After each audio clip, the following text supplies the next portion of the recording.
Salut à toutes, salut à tous et merci de choisir One TV. Au sommaire, boxe, karaté, lutte, football, capoeira, basketball, athlétisme et bien d'autres disciplines sportives feront l'objet de décryptage dans cette émission que je vais vous présenter. Moi, c'est FSP. Félix Sondé Pépéripé. Et j'ai à mes côtés Nazer César Vikou, le grand patron du grand quotidien béninois, le pays émergent. Nazer César Vikou, bonsoir. Bonsoir FSP, salut à tous les téléspectateurs de One TV. Et j'ai invité pour vous une basketteuse togolaise, Watu Koboyo Nina. Nina, bonsoir. Bonsoir FSP, bonsoir à tous les téléspectateurs. Et puis, il y a également notre invité. Notre invité, c'est Maître Mamoudou Fassassi. Il est président de l'association de Capoeira du Bénin et du Togo. Maître Fassassi, bonsoir. Bonsoir FSP, bonsoir à tous les téléspectateurs.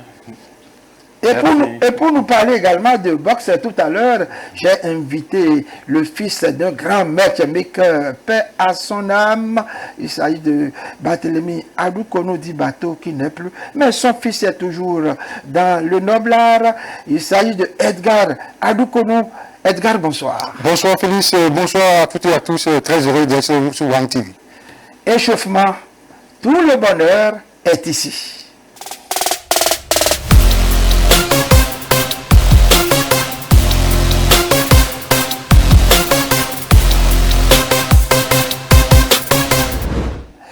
Eh bien, Lomé, la capitale togolaise, a vibré le week-end dernier au rythme du jubilé de la star du football togolais Emmanuel Cheyi Adebayor.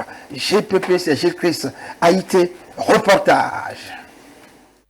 Emmanuel Adebayor, clap de fin d'une carrière excellemment remplie. Une carrière et une page de football se sont définitivement closes pour Emmanuel Adebayor. Il raccroche ses crampons. Un dernier hommage a été rendu à la star du football togolais dans l'après-midi du dimanche 27 octobre 2024 au stade de Kégué. Le désormais ex-international togolais Emmanuel Cheyi Adebayor ne jouera plus en professionnel. Après une carrière réussie où il a remporté le Ballon d'Or africain en 2008 et un trophée de champion d'Espagne avec le Real de Madrid, le joueur togolais est passé par Metz, Monaco, Arsenal, Manchester City ou encore Crystal Palace. Emmanuel Adebayor a fait flotter le drapeau du Togo aux yeux du monde entier. Il raccroche et quitte les terrains du football professionnel après 25 ans de carrière, soit un quart de siècle. Pour le célébrer, les attaquants des Lions indomptables du Cameroun, Samuel Eto'o, étaient là, ainsi que ses compatriotes Patrick Mboma et Alex Song. Osei Koufor, Asamoah Gyan, Pascal Feidono, El Hadji Diouf, Kalilou Fadiga, Karim Agui, JJ Okocha, Nwako Kanu et bien d'autres stars mondiales étaient présentes pour célébrer le ESA Number 4 du Togo. Tout le Togo est fier de ce monument qui vient de raccrocher, laissant derrière lui un passage également réussi avec la sélection nationale des éperviers du Togo. Il aura marqué plus de 30 buts en sélection et fera partie de cette génération dorée qui conduira le Togo au mondial.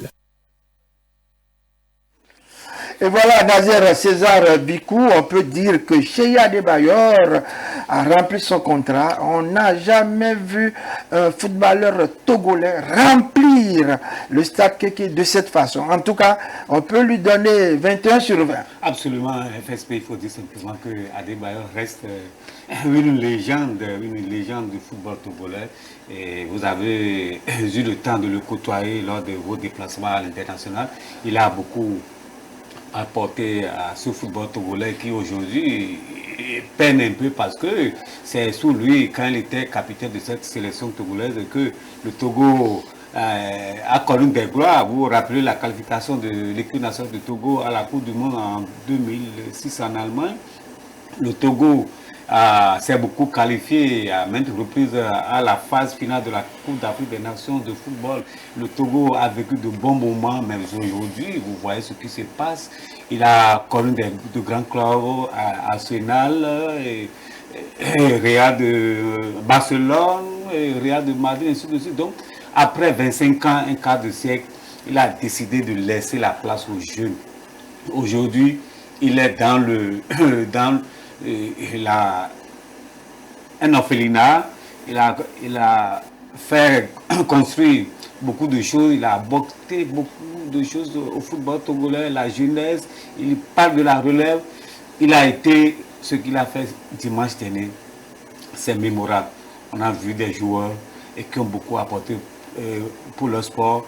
Et aujourd'hui, il a été célébré, il est célébré. Parce que ce qui s'est passé dimanche, c'est en tout son honneur. Il faut que des joueurs à la trempe de Emmanuel Adebayor soient célébrés de leur vivant. Et ce qui a été fait dimanche dernier. Une fois encore, nous remercions le gouvernement togolais à travers le ministre des Sports, la dame, docteur, qui a beaucoup œuvré pour cette célébration, pour cette qui fait beaucoup déjà pour le sport togolais, le président de la Fédération togolaise de football, le colonel qui était à ses côtés, le public, en reconnaissance à tout ce qu'il a eu à faire, a fait le déplacement. Vous avez vu les stars qui étaient à ses côtés, Djedji Okocha, Samuel Eto'o-Fils et autres, ce sont des joueurs, des gens avec qui il a beaucoup joué. Donc je crois qu'il mérite ce qui s'est passé dimanche dernier. Edgar Adoukonou, qu'on l'aime ou pas, je pense que Cheikh Adebayor est définitivement rentré dans l'histoire. Affirmatif, Félix Sambé Péripé, c'est un grand au niveau du football africain, pour ne pas dire football mondial. Il a prouvé dans ce football que nous connaissons, il s'est consacré corps âme pour le développement du football africain, notamment le football togolais. Ce qui m'a beaucoup plus réjoui dans tout ce qui s'est passé, tout le Togo était en ébullition. Vous avez remarqué, le stade était assez contre déjà, et l'implication du gouvernement, comme vous l'avez dit, doyen PPDP, il a œuvré pour l'avancement du football togolais, et il continue de le faire, parce qu'au-delà du sport, c'est quelqu'un qui investit beaucoup dans le social, et il a voulu également participer à l'éclosion des talents footballistiques. Nous l'avons vu à plusieurs reprises lors des matchs des éperviers. C'est vrai qu'il y a quelques histoires autour, mais je crois que ce qui s'est passé le dimanche, le samedi dernier, il y avait pratiquement, le vivre ensemble était au paroxysme, au stade Guédé.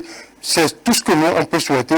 Nous souhaitons également longue vie, qu'il continue d'accompagner la jeunesse, qu'il soit beaucoup plus impliqué dans les actions en ce qui concerne le football togolais, puisqu'il en a besoin. Félicitations. Oui, Watu Koboyo Nina, Cheikh Adebayor est également un homme de cœur.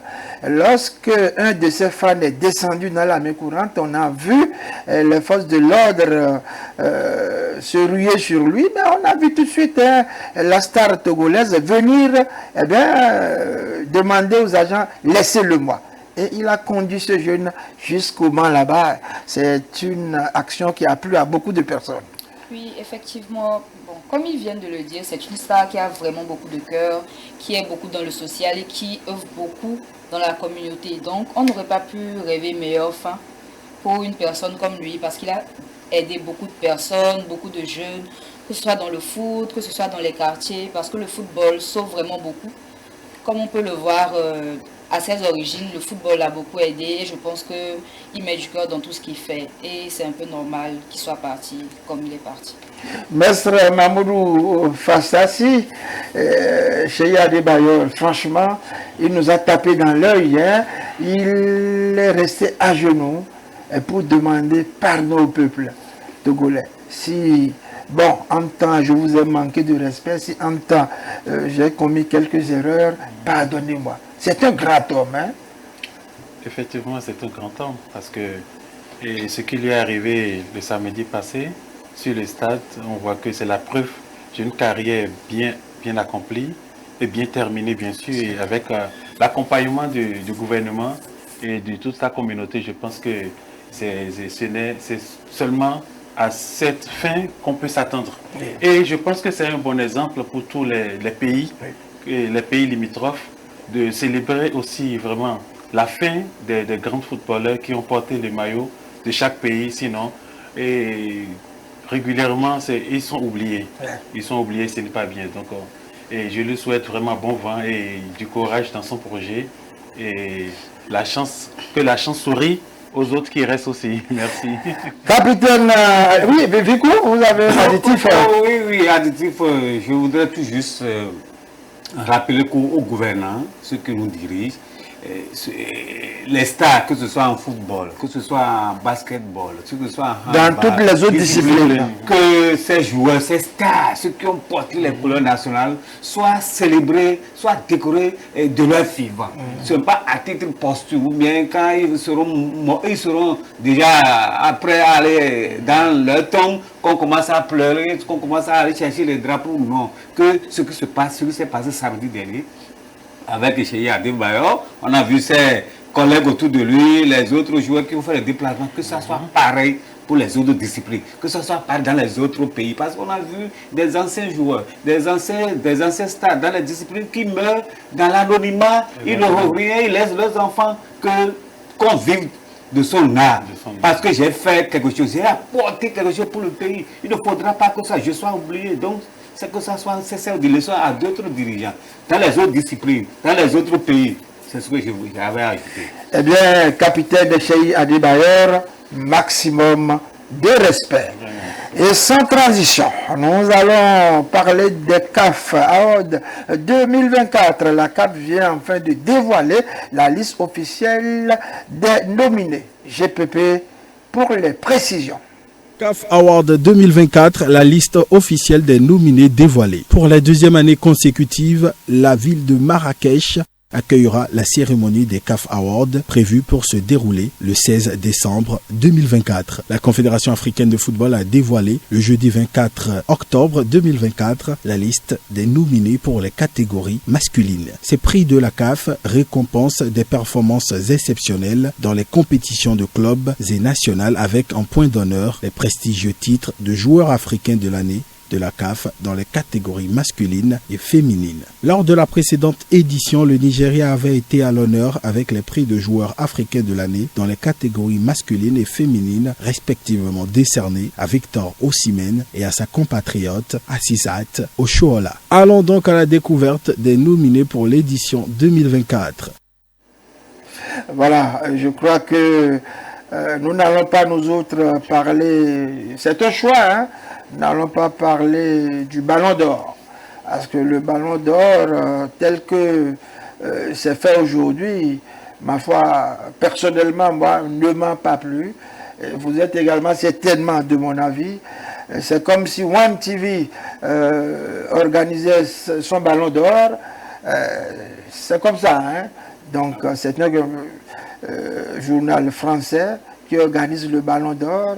À un moment donné, eh ben, la FIFA et ce journal se sont entendus pour co-organiser, mais ne se sont pas entendus. Et plus tard, c'est encore France Football qui a repris. Bon, on s'attendait à voir Vinicius ou autre. Après, c'est un autre d'or, un peu de désordre, un peu de confusion quand même autour de ça. Moi, je ne vais pas en parler. Je préfère parler des CAF Awards, Nazer César Vico. Et dans quelques jours, on va nous dévoiler le nom de ce nominé. Oui, quand on consulte la liste, c'est légitime. Hein, ceux qui ont été retenus dans la shortlist, c'est mérité. Je crois que depuis un certain moment, il a eu une certaine transparence qui entoure l'organisation de cette cérémonie de désignation du meilleur joueur de l'année. Et je crois que la CAF, depuis, est en train de mettre un peu du sérieux.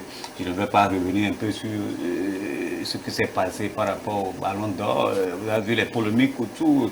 Vraiment, dans l'ensemble, tout le monde était déçu. Bref, la CAF n'est pas sur cette lancée. Et je crois que le 16 décembre prochain, si Dieu nous prête vie, on sera du côté de Marrakech pour vivre librement, et ce sera le plus méritant.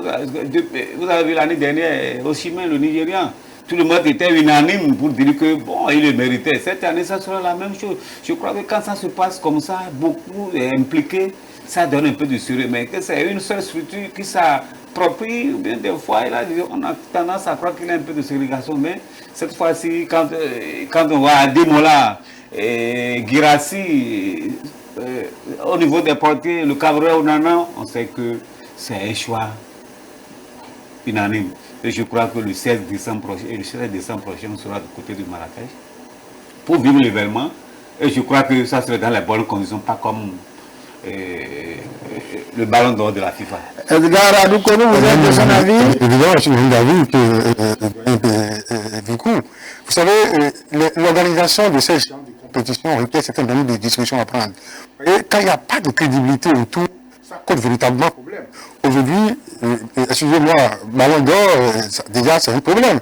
Les gens ne vont plus donner beaucoup plus de crédibilité, vous allez voir les partenaires, tout le monde, parce que ça agit sur la toile. Quand vous allez sur la toile, vous allez remarquer que, ah non, ça part très mal. Parce que tout le monde savait que c'est Vinicius, c'est vrai que nous autres, nous ne sommes pas dans le secret des dieux, mais ce qui s'est passé, c'est presque inadmissible. Même les acteurs du football, beaucoup de voix se sont soulevées pour dire non, il n'y a pas question que ça se passe de cette façon-là. Et donc, il va falloir que les gens essayent de revoir un peu ça. Alors, en ce qui concerne le CAF World, ce qui est déjà intéressant, c'est la CAF qui organise. C'est une institution de football qui organise. Déjà, ça rassure un peu des titres. On sait que ce n'est pas un menuisier qui veut aller donner un trophée à un footballeur. On sait que c'est les acteurs du football qui se sont réunis et qui ont décidé d'octroyer cette récompense-là au plus méritant. Et donc, nous, moi, j'ai foi à ce que, au soir du 16 décembre prochain, à Marrakech, le meilleur puisse l'emporter. Voilà. Nous allons poursuivre et parler maintenant du 37e congrès mondial de triathlon, c'est en athlétisme. C'est Antonio Fernandez Arimani qui a été élu président de l'institution pour un mandat de 4 ans à la tête de la fédération internationale. Mais par ailleurs, un Béninois est élu membre du bureau exécutif de l'association francophone des fédérations de triathlon. Il s'agit bien sûr de Richard Assa. Richard Assa, il est le président de la fédération béninoise de triathlon. Les précisions avec GPP Gilles Chris Haïti.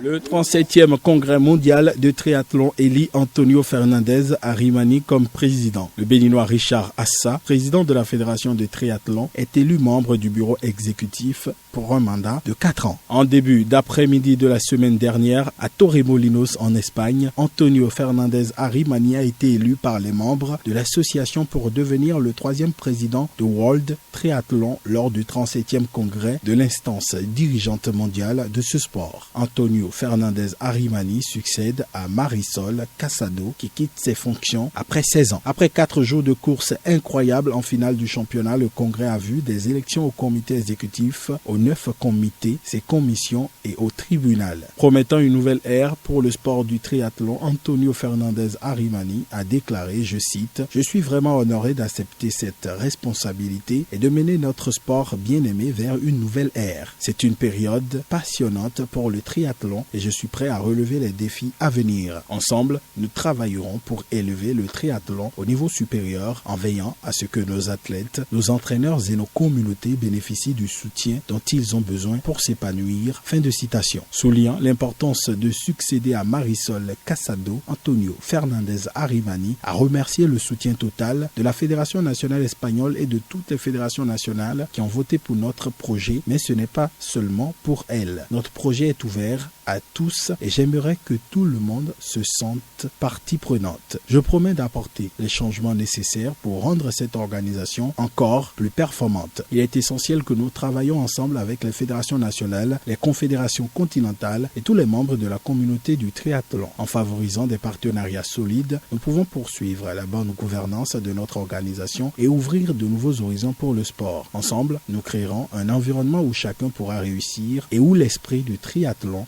s'épanouit. Fin de citation. Les membres du Congrès ont été informés du calendrier des événements pour 2025, notamment des finales de championnat à Wollongong en Australie et des championnats du monde multisports à Pontevedra en Espagne, ainsi que des séries de championnats du Nouvel An, de la Coupe du Monde, des championnats du monde d'hiver, du para-triathlon et des événements e-sport. L'association Méditerranée de triathlon et l'association des pays francophones de triathlon ont été approuvés comme nouveaux membres associés. Un Béninois a été élu membre du bureau exécutif pour le mandat 2025-2028. Il s'agit de Richard Assa, président de la Fédération béninoise de triathlon.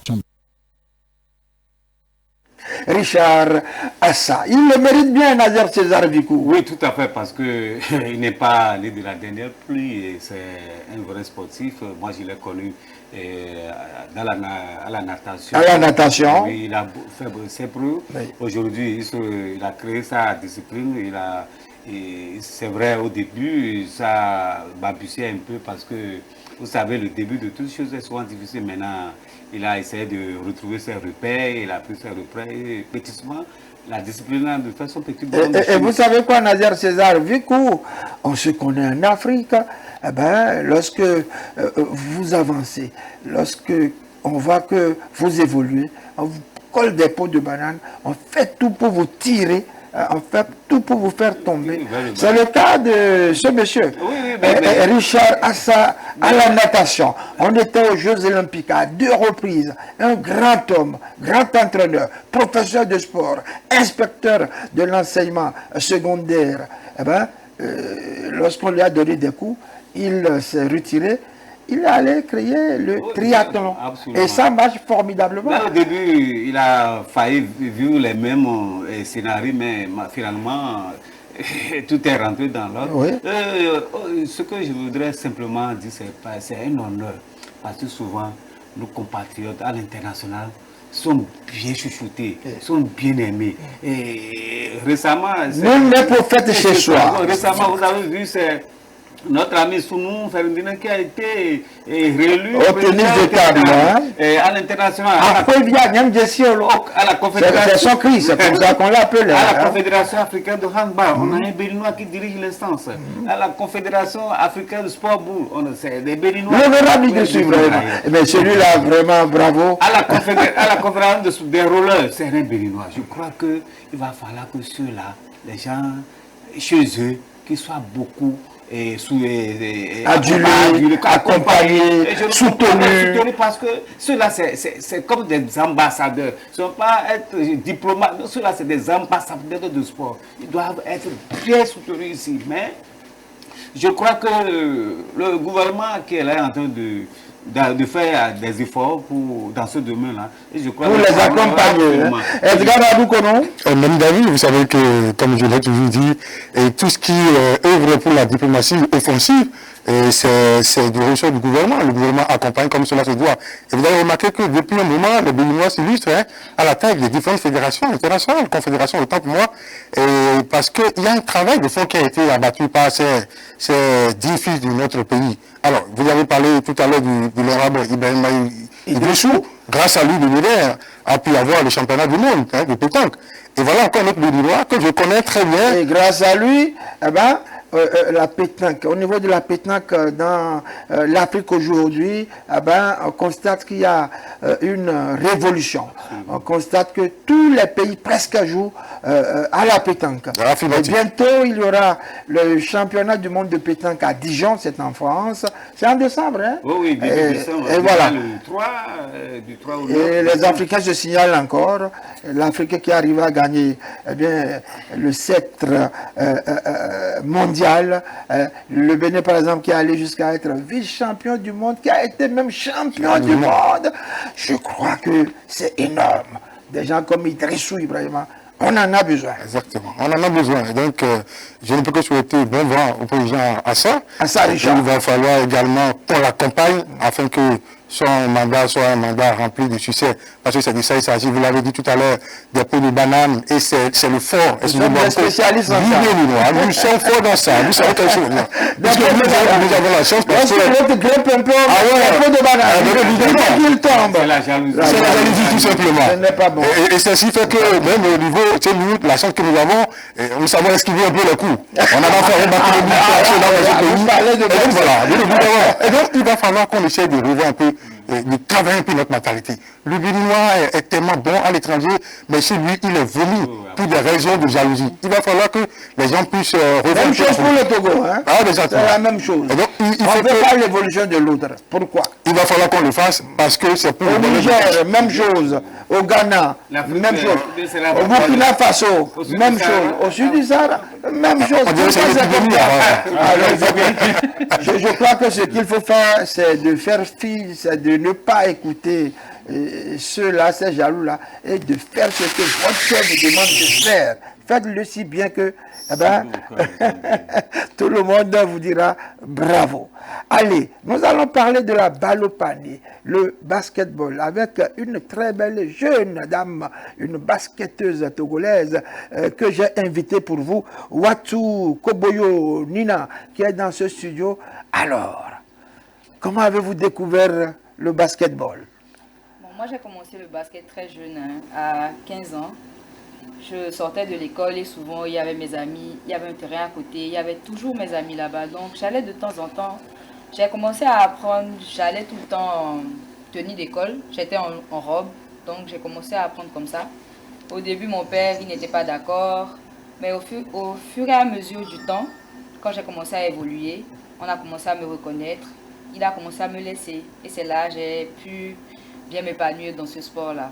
Et vous avez joué à quel niveau? Vous êtes dans quel club? Bien, quels sont les clubs dans lesquels vous avez évolué? J'ai commencé avec la New Generation Basketball qui se trouve à Tikoumé. Après, j'ai vite migré vers Unity Basketball Club au collège protestant quand je suis allée au lycée. Et après le lycée, j'ai intégré l'Étoile filante de Lomé. Donc avec l'Étoile filante de Lomé, j'évolue actuellement. Eh bien, vous avez joué également en équipe nationale. Oui. Quand j'avais 16 ans, 15 ans, 16 ans, j'ai joué pour le Togo, un match amical contre le Bénin. C'était en catégorie cadet. Après ça, j'ai eu quelques sélections nationales à laquelle j'ai participé. Mais suite à certaines situations, je n'ai pas pu faire les grandes compétitions nationales pour lesquelles j'étais sélectionnée. Est-ce qu'on peut savoir ce qui s'est passé? Bon, les raisons premières, c'était que pour certaines compétitions, j'étais trop jeune. J'étais trop jeune et les autres raisons, c'était par rapport au travail. J'ai commencé à travailler, donc les entraînements, je ne pouvais pas vraiment faire les entraînements. Parce que mélanger basket et travail actuellement, c'est un peu compliqué. Et qu'est-ce qui vous a marqué lors de cette carrière? Je pourrais dire... Négativement, qu'est-ce qui vous a marqué? Dans le sport togolais en général, il n'y a pas assez de financement. Donc ce qui fait que nous jouons par passion. Mais arrivé à un moment donné, la passion ne suffit pas. Parce qu'on a besoin de financement, on a besoin de financer nos voyages, on a besoin de financer nos équipements. En cas de blessure, il faut se trouver un médecin, les séances de kinésithérapie. C'est compliqué de pouvoir gérer tout ça qu'avec la passion. Parce que financièrement parlant, nous n'avons rien pour pallier à tout ça. Donc ce qui fait qu'au fur et à mesure du temps, on est obligé d'abandonner parce qu'à côté, il faut travailler, il faut construire sa vie. On est jeune et il faut vraiment faire beaucoup d'autres choses. Alors que si le sport était financé et que notre basket n'était plus amateur mais professionnel, tu as un petit salaire à côté en fin du mois qui te permet de vivre. Je pense que beaucoup de choses pourraient changer à partir de là. Donc c'est côté financement qu'il faut vraiment qu'on puisse revoir au niveau du sport en général. Parce que sans ça, je ne pense pas qu'on pourrait avancer. Et qu'est-ce qui vous a positivement impacté? Je pourrais dire que le sport m'a permis d'avoir beaucoup de relations. Dans mon travail aujourd'hui, ça me permet de pouvoir voyager, même si je ne joue pas, parce que derrière le basket, il y a beaucoup d'autres choses. Les métiers derrière le basket, il y a beaucoup d'opportunités. Donc le basket m'a permis de connaître beaucoup de personnes et grâce à ça, j'ai pu voyager, j'ai pu faire beaucoup de choses. Donc je pourrais dire en premier lieu les relations. C'est très important. Alors, l'avenir, c'est quoi? Vous allez poursuivre, vous allez arrêter? Bon, je vais continuer à jouer au basket. Bravo! Ça, c'est clair. Oui. Mais je suis le genre de personne qui est plus à l'aise et qui a plus de compétences à donner derrière le métier du sport. Il y a les gens qui sont faits pour jouer sur le terrain et il y a les gens qui sont faits pour organiser tout pour que les gens puissent eux jouer au basket.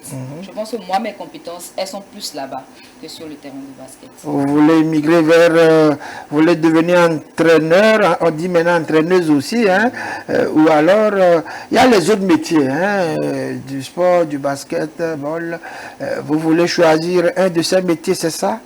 Oui, je pourrais dire que, mis à part le fait de coacher et tout, il y a beaucoup de métiers. Par exemple, moi, à l'école, j'ai étudié la logistique. Et dans le basket, il y a besoin de logistique partout. Donc je voudrais bien migrer vers la logistique dans le sport. Donc ça serait comment dire, un accomplissement pour moi de pouvoir faire cela dans le sport. Et quel est le basketteur ou la basketteuse qui est ton idole, Nina? Actuellement, je pourrais dire que c'est Angel Reese, parce que c'est une dame qui n'a pas froid aux yeux.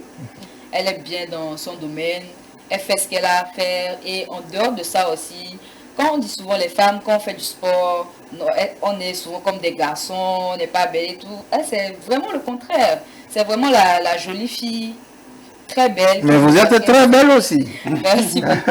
C'est la jolie fille très belle qui joue au basket, et en dehors du basket aussi, elle assure quoi. Donc c'est un peu mon idole actuellement. Un message à toutes les Togolaises, à tous les Togolais et à toute l'Afrique, puisque nous sommes une télévision panafricaine, à tous ceux-là qui vous suivent en ce moment. Bon, je pourrais dire déjà, vivez vos passions, n'abandonnez jamais vos rêves, parce que grâce à vos rêves, même si c'est difficile, grâce à vos rêves, vous pouvez beaucoup accomplir dans la vie. Donc il faut toujours suivre ses passions. C'est ce que moi je pourrais dire à tous nos téléspectateurs ce soir. Merci Watu Koboyo. Nina, restez avec nous. On va poursuivre avec la première édition de la Coupe de la Fédération de lutte. Et c'est au Bénin.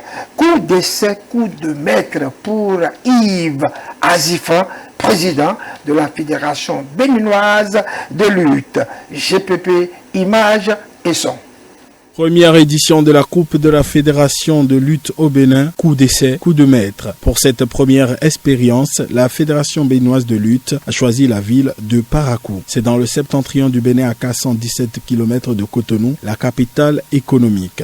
En effet, les lutteurs ont rivalisé d'ardeur et de combativité dans l'arène ce samedi 26 octobre et les meilleurs se sont distingués. À l'issue de cette première édition dénommée la Coupe de la Fédération béninoise de lutte, qui a réuni les lutteurs poids lourds de la catégorie de 86 à 120 kg de tout le pays, c'est Ismaïl Bayan, venu de Malanville, 319 km de Parakou, qui est ressorti avec le trophée et une récompense de 100 000 francs CFA. Déterminé à promouvoir la lutte traditionnelle sur toute l'étendue du territoire national, la Fédération béninoise de lutte, FEBELUT, avec à sa tête l'intrépide président Yves Azifan, a organisé le samedi 26 octobre dernier la première édition de la Coupe de la Fédération de lutte. Cette compétition qui s'est tenue à la place Bioguera de Parakou a réuni des lutteurs poids lourds de 86 à 120 kg de diverses localités, créant un véritable engouement autour de la discipline. Au terme des combats intenses et spectaculaires, c'est Ismaïl Bayan, originaire de Malanville, qui a dominé ses adversaires pour remporter la compétition. Après sa victoire, il a reçu de nombreuses récompenses, dont un trophée, une médaille d'or, ainsi qu'une enveloppe financière de 100 000 francs CFA. Ismaël Bayan se dit fier d'avoir reçu son lot des mains de Gaston Yamao, président de la Ligue régionale, qui a salué la ténacité et le talent des participants. Outre le grand gagnant, le podium a été complété par Iliassou Boni et Sophia Aboubakar, respectivement deuxième et troisième. Ils ont reçu des médailles d'argent et de bronze, ainsi que des enveloppes de 50 000 et 25 000 francs CFA. Kadiri Mama, occupant la 4e place, est reparti avec une médaille de consolation, témoignage de ses efforts et de son engagement dans la compétition. Au-delà des distinctions et prix, cette compétition revêt une importance particulière pour la Fédération béninoise de lutte, qui voit en elle une plateforme pour détecter de nouveaux talents. La direction technique nationale a profité de cet événement pour évaluer de près les lutteurs en vue de sélectionner les meilleurs pour des entraînements avancés.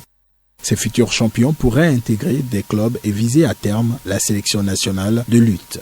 Selon Nadège Boni, secrétaire général de la FEBELUT, cette compétition témoigne de l'engagement de la FEBELUT à promouvoir la lutte traditionnelle et à offrir aux athlètes béninois une voie vers les compétitions internationales. À travers cet événement qui sera pérennisé, nous nous engageons non seulement à détecter des talents, mais aussi à promouvoir la lutte traditionnelle partout sur le territoire national, a-t-elle conclu. Un coup de chapeau au président Yves Azifan, qui chaque jour, avec son comité exécutif, ne cesse de promouvoir et de vulgariser la discipline à travers le pays. Professeur d'éducation physique et sportive avant tout, Yves Azifan est rompu à la tâche, témoignant qu'il est un spécialiste et un professionnel du sport en général et de la lutte en particulier. Oui, Yves Azifan, prototype de président qu'on aimerait avoir à la tête de nos fédérations sportives. D'abord, il est professeur de sport, il vient d'être promu, il est d'ailleurs surveillant général dans un grand établissement scolaire. Et puis Yves Azifan qui chaque jour fait un peu plus pour donner de la visibilité à la lutte, mon cher Edgar Adoukono. Félix PPP, quand il s'agit de ce monsieur, j'ai du plaisir à parler de lui. Parce que les actions font tache d'huile sur le terrain, il faut avoir le droit de le dire. Je l'ai vu quand il venait, beaucoup ne vendaient pas cher sa peau. Mais quand il a pris la règle de cette fédération, s'il vous plaît, aujourd'hui, on peut se taper les mains en disant que ça a pris, la malaise a pris, petitement. Il faut qu'on l'accompagne comme cela se doit. Moi, je passe par cette occasion pour demander à l'autorité ministérielle, pourquoi pas l'année prochaine, de revoir un peu la cagnotte à la hausse pour cette fédération. Parce qu'il faut du sérieux, tout simplement. On a vu Azifa avec son comité un peu partout, dans la ville de Cotonou. Ils étaient à guerre, après ils sont allés au nord. C'est de ça qu'il s'agit. Nous voulons la promotion de notre discipline. Il faut que la discipline soit viabilisée dans tous les coins du Bénin. Et il en fait si bien. La preuve, vous l'avez vu, il était au congrès international, Union mondiale de la discipline. Et voilà, c'est quelqu'un comme ça qu'il faudra soutenir davantage. Et c'est ce que la presse sportive béninoise nous fait dire, et que je vous remercie, parce que grâce à la presse sportive, on a connu cet homme-là à travers des actions sur le terrain, les compétitions. Ils sont allés même créer la ligue professionnelle de lutte. Et je crois que d'ici là, le sport professionnel à ce niveau prendra un essor dans notre pays. FSP, vous me connaissez, moi je n'aime pas, ce n'est pas de mes habitudes de jeter des fleurs à un président de fédération, mais c'est un jeune que j'ai eu le temps de côtoyer, très respectueux, qui sait organiser les choses, professeur de sport, vous l'avez dit, surveillant général à l'école, au collège entente d'Agla de Cotonou. Quand il venait, il était secrétaire général dans le bureau défunt, mais quand il venait, moi je ne croyais pas en lui.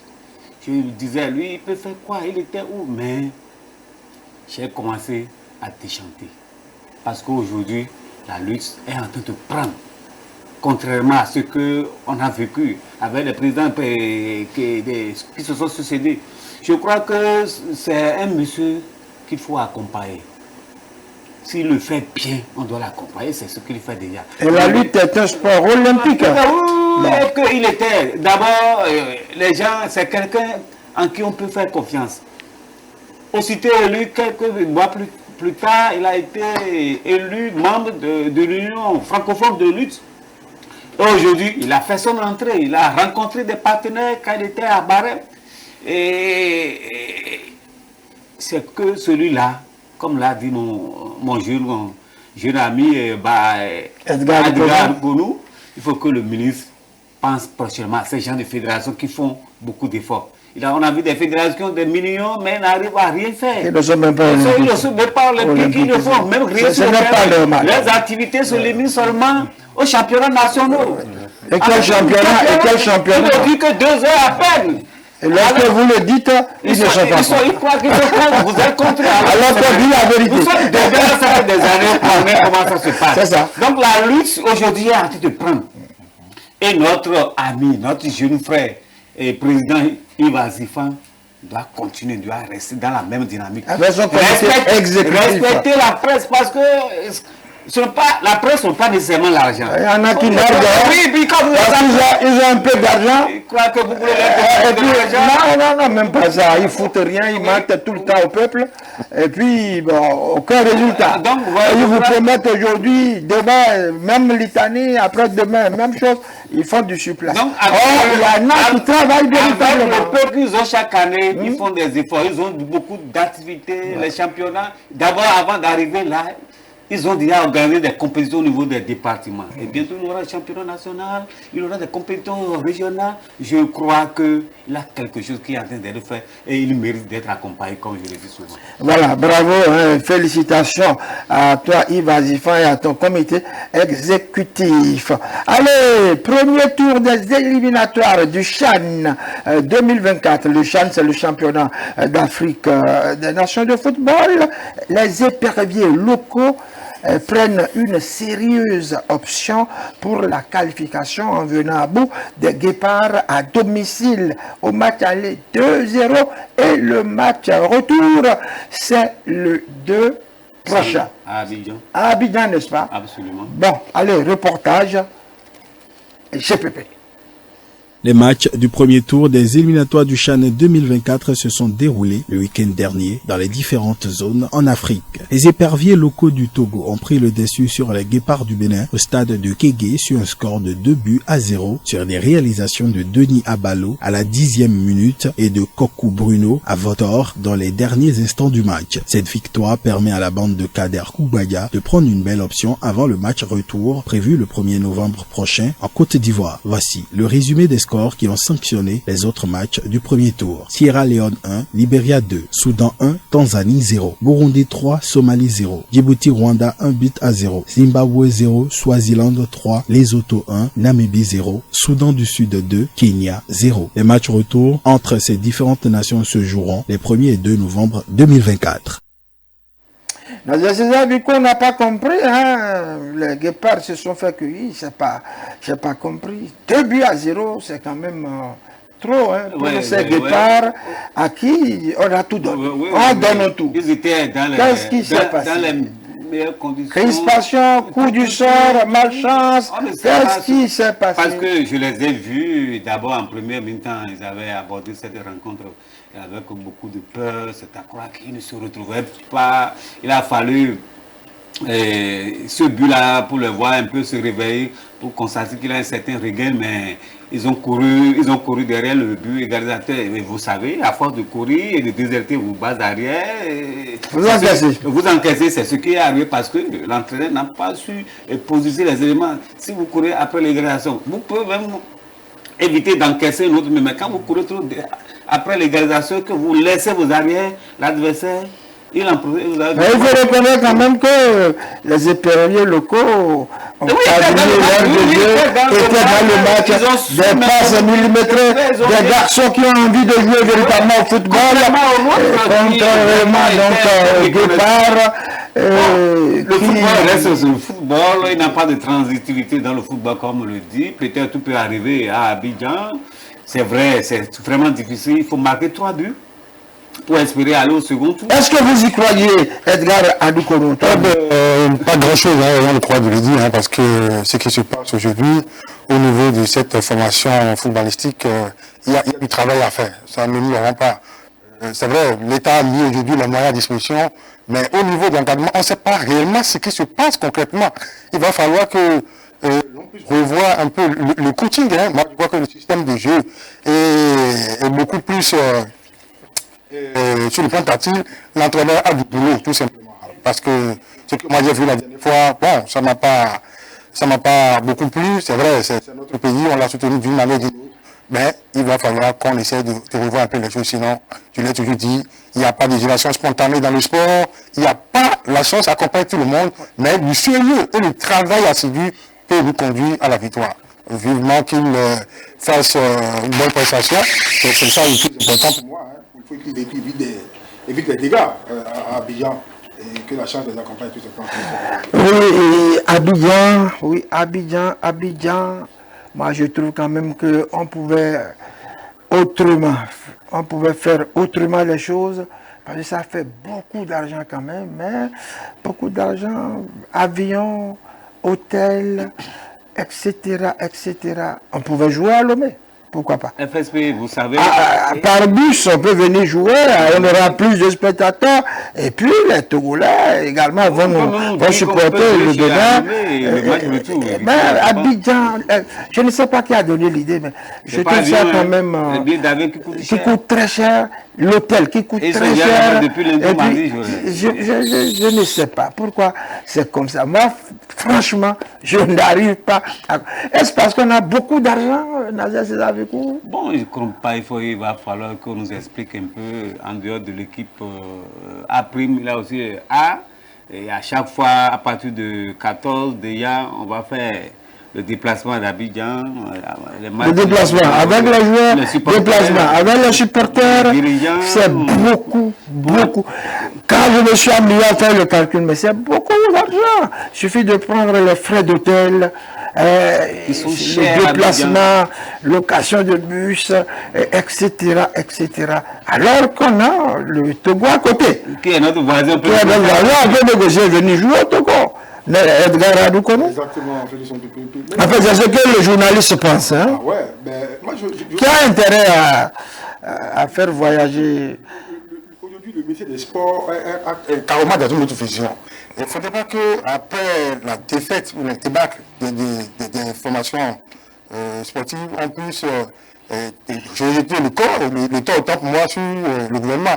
Le gouvernement a mis pratiquement tout à disposition. Il va falloir que nous fassions le travail. C'est ça ce que vous m'avez dit. C'est vrai, les moyens sont là. Quand on le veut ou non, c'est le gouvernement qui a beaucoup plus apporté au sport béninois. Et donc, si les moyens sont à disposition, il va falloir que nous qui sommes les techniciens, on puisse jouer véritablement notre rôle. On peut utiliser les moyens de manière minutieuse. En partie, je suis d'accord avec vous. Oui. Mais dans le même sens aussi, je vous fais comprendre tout simplement que, et je ne vous apprends rien d'ailleurs, que le gouvernement qui est là actuellement. On n'est plus dans les problèmes de bon, il faut faire de la pré-pré. Non, il faut faire les choses de façon professionnelle. Certainement, c'est le comité, peut-être le comité exécutif qui aurait proposé, j'en sais rien, ou bien c'est le staff, j'en sais pratiquement rien. Mais déjà, le ministère est en train de jouer sa partition. Mais ce que vous avez dit, d'une part, il y a beaucoup de véracité dedans. Parce qu'on peut éviter ces dépenses-là pour permettre à ce que l'on puisse dépenser sur autre chose qui pourront éventuellement nous apporter. Mais déjà, il va falloir tout simplement qu'il fasse prestation au vu de tout ce qui est fait comme dépense sur cette équipe nationale. Moi, je voudrais tout simplement demander aux autres, à l'encadrement technique, de revoir le système de jeu, de revoir, c'est vrai, on ne peut pas faire grand-chose si on n'a pas des éléments qu'il faut dans l'équipe. Et comme je l'ai dit, et c'est le moment quand même de remercier le comité exécutif dirigé par Martin Desjacus, qui a compris aujourd'hui très tôt qu'il faut aller à la base. Aujourd'hui, le Bénin a un centre de formation, dit de son nom, à Ndali, aujourd'hui, on a des enfants qui jouent. C'est déjà très important. La Misrité, tout ça. Il n'y aura pas de, il y a plus de génération spontanée dans le sport, il faut qu'on se comprenne. Il n'y aura plus de génération spontanée. C'est ce fait que le Bénin n'a toujours, on va dans des scies, au fait. Aujourd'hui, on a mis quelque chose en place et je crois que d'ici 5 ans, 10 ans, ça va prospérer. Félicitations pour le FSP, ce qui m'intrigue un peu par rapport à la lourde défaite, je parle déjà de lourde défaite, parce que 2-0 à l'aller, il serait très compliqué de remonter et d'aller marquer 3 buts. Bon, le CHAN est la seule petite compétition pour laquelle le Bénin n'est pas encore qualifié. Le Bénin n'a jamais participé au CHAN depuis sa création à Abidjan. Ça fait 8 éditions aujourd'hui, on est en train de courir derrière cette qualification. Et cette fois-ci, c'est le moment rêver ou rien pour que ces enfants-là arrivent à décrocher cette qualification. Si ils n'arrivent pas à le faire, je crois qu'il va falloir revoir un peu la politique, penser autrement, dire bon, cette fois on ne participe plus aux éliminatoires parce que... Ah non, on ne peut pas dire ça.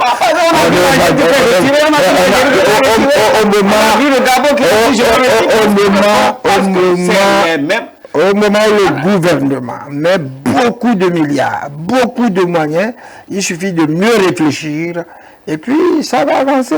Parce que je crois, c'est la manière de sélectionner les joueurs qui pose problème parce que j'ai vu des joueurs... Non mais ces joueurs n'étaient pas mauvais. J'ai vu les petits joueurs face au Togo n'étaient pas mauvais également.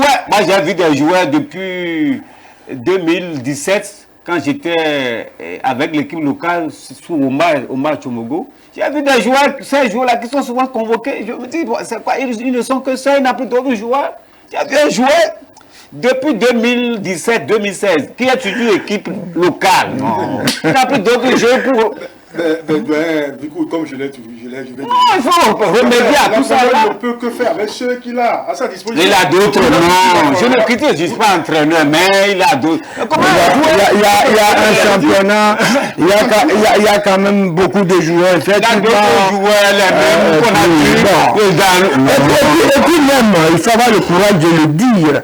Et puis c'est le moment de confier l'équipe à un autre entraîneur. Moussa Latonji, c'est bon footballeur, on lui dit merci, sélectionneur adjoint, on lui dit merci, mais lui donner encore cette sélection locale, c'est trop lui donner. Il y a beaucoup d'entraîneurs dans le pays. Et aujourd'hui, vous avez vu, avec la Fédération béninoise de football, on est en train, enfin, de recycler les entraîneurs. Ceux qui n'avaient pas leur diplôme CAF, eh ben, ils sont en train maintenant de suivre. Enfin, on dira enfin. Ceci grâce à Mathieu Deschamps, le président et son comité exécutif. Bravo. Mais pourquoi, dans le même temps, ne pas confier cette équipe à un autre entraîneur et puis avec des cahiers de charge. Parce que là, le gouvernement a donné beaucoup de moyens. Vous avez entendu Nina, la basketteuse, dit tout à l'heure qu'elle s'en va parce que il n'y a pas de moyens de financement. Or, au Bénin, écoutez, on donne 100 millions de francs CFA à une fédération. Ça doit pouvoir marcher. Mais ça ne marche pas. Attention, si c'était pendant la période révolutionnaire, dans 100 millions, vous ne faites pas le travail, on vous prend tous. On vous fait un peu là. 50 millions. C'est vrai que c'est mais sérieux. Il faut un cahier de charge. C'est championnat national seulement. Il faut un cahier de charge. Il faut que ça change. C'est championnat national. Il faut que ça change. Il faut que ça change. C'est ça. L'argent ne peut pas tout faire. Voilà. Ce n'est pas seulement verser l'argent à ton enfant pour dire qu'il va évoluer. C'est parce que ceux qui viennent à la tête de cette fédération ne sont pas des sportifs. On a parlé de la défense tout à l'heure. C'est un sportif, un professeur de sport qui a étudié, qui connaît un peu comment ça se passe, qui a le niveau. Il n'est pas, vous voyez, il est encore surveillant général, professeur, surveillant général. Il vient à la tête d'une discipline qu'il a eu à pratiquer. Il sait comment ça se s'organiser. Et vous voyez, en peu de temps, le résultat suit. C'est un peu qu'être comme ça. Mais vraiment, on a forcément besoin de moyens. Lorsqu'on ne donne pas de moyens, c'est le même qui crie. C'est parce qu'on n'a pas de moyens. Maintenant, vient de le dire, on a besoin de moyens financiers. Et le Bénin l'a compris. Le Bénin met assez de moyens. Il faudrait donc que les gens réfléchissent à mettre la casquette à l'endroit pour mieux organiser les choses afin que, franchement, on puisse quand même dire merci au gouvernement. Pour ce qui sont en train de faire. Moi, je ne sais pas si c'est ça. De ce que je sais, c'est que sur le terrain, ça ne va pas. Et nous souhaitons bonne chance donc à ces départs locaux. Mais ça va être très compliqué face aux éperviers locaux qui ont une oreille décuplée de ce trophée également, qui veulent se qualifier. Donc attention, attention. Bonne chance aux uns et aux autres. Et voici notre invité, n'est-ce pas? Qui est à notre gauche. Et notre invité, c'est Maître Mamoudou Fassassi. À nouveau, bonsoir. Bonsoir, FSP.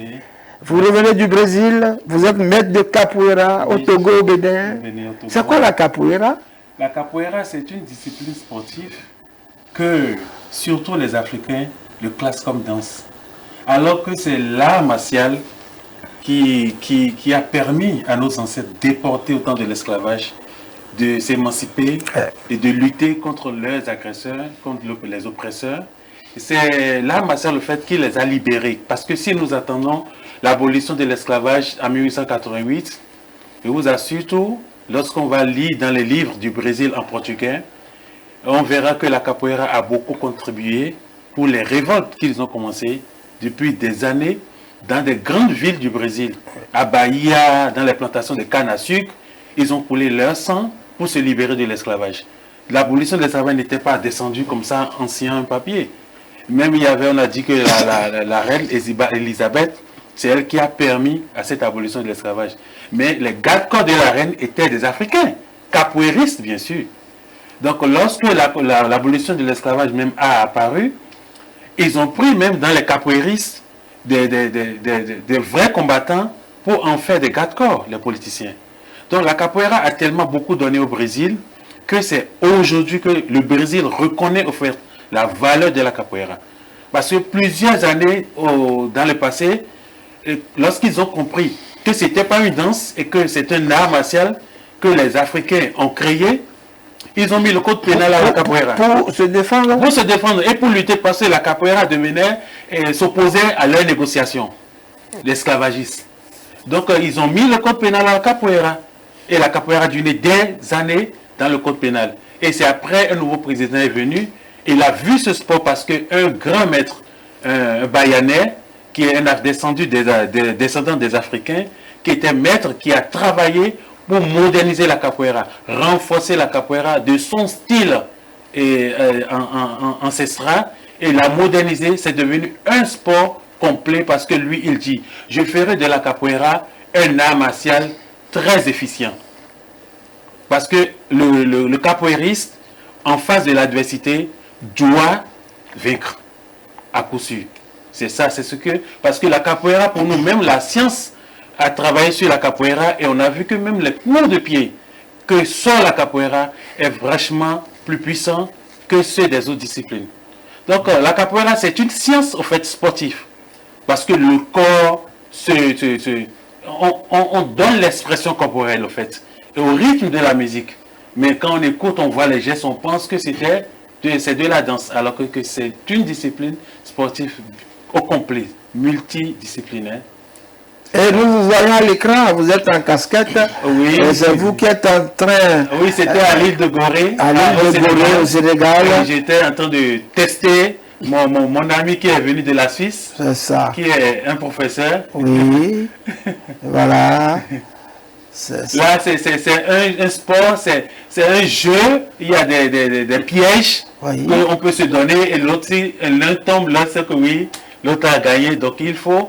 Aujourd'hui, le Brésil a compris et ils ont mis vraiment de financement et ils organisent de grandes compétitions. Il y a des athlètes, des capoeiristes qui sont... il y a donc des championnats de capoeira. Au Brésil maintenant, ils sont bien, les athlètes sont bien payés. Vous êtes président d'une association au Togo, au Bénin.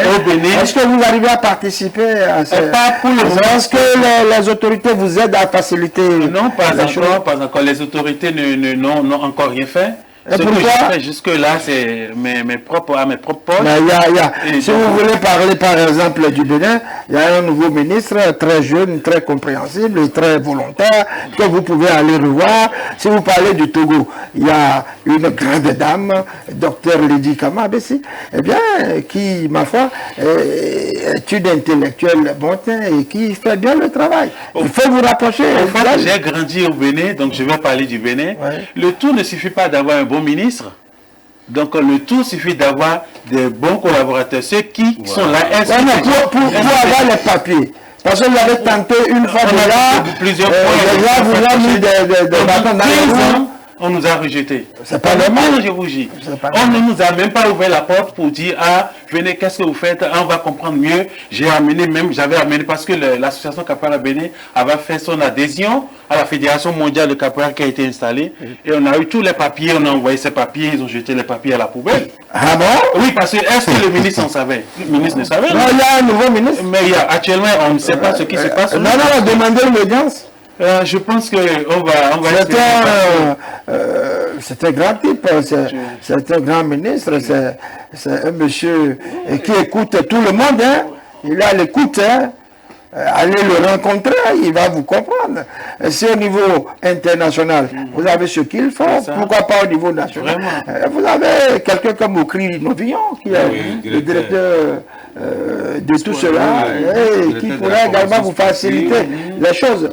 Essayez tantôt. On espère, on va en reparler. Mais quand même, il y a certaines associations qui ont réussi ces derniers temps à avoir quand même leur quitus de conformité. Sans les quitus de conformité, on ne peut pas s'enregistrer en tant qu'un sport. Voilà. Maintenant c'est fait, non? D'accord. Maintenant, vous pouvez solliciter à l'international, à la fêtière, une lettre. Il a fait tout ça. Tout ça a été envoyé. Le quitus, tout ça, vous l'avez. Vous avez bien ça. Vous nous dites. On va développer. Tous ces caisses, nous sommes là pour...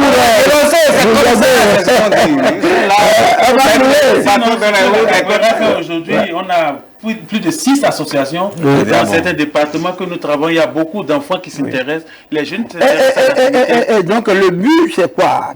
Pour ceux qui vous écoutent. Le but de la capoeira, d'abord, c'est le maintien. Et pour ceux qui veulent vraiment s'émanciper dans le sport, bien en tant qu'athlète, la capoeira c'est ouvert pour tout ce plan. On peut devenir aussi un professeur de capoeira, on peut enseigner, devenir... Il y a un Togolais qui est devenu... Oui, c'est un Béninois, l'un de mes disciples que j'avais envoyé ici. Actuellement, il donne un cours à un club ici. Il est parti au Brésil pour recevoir son titre de professeur de capoeira. Donc, il viendra, je pense que le mois prochain, il va revenir. Il va commencer par continuer son travail avec son académie. Et au fur et à mesure, nous allons, notre association forme aussi des athlètes pour présenter à l'international. Et pour le moment, nous attendons toujours que vraiment l'opportunité nous sourit pour que nous puissions envoyer nos athlètes aussi au Brésil compétir à l'international. Affirmatif. Mais on ne peut pas non, le ça va se faire. Ça va se faire, mesdames. Maintenant, ça va se faire. Une nouvelle ère, un nouveau ministre, ouvert à tous.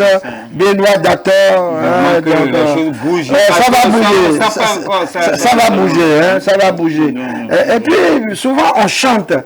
Quand on voit les capoeiristes en train de pratiquer, on voit la musique qui est derrière. Est-ce que c'est comme pendant l'esclavage, oui, c'est ça, où les parents qui ont été déportés chantent pour se lamenter.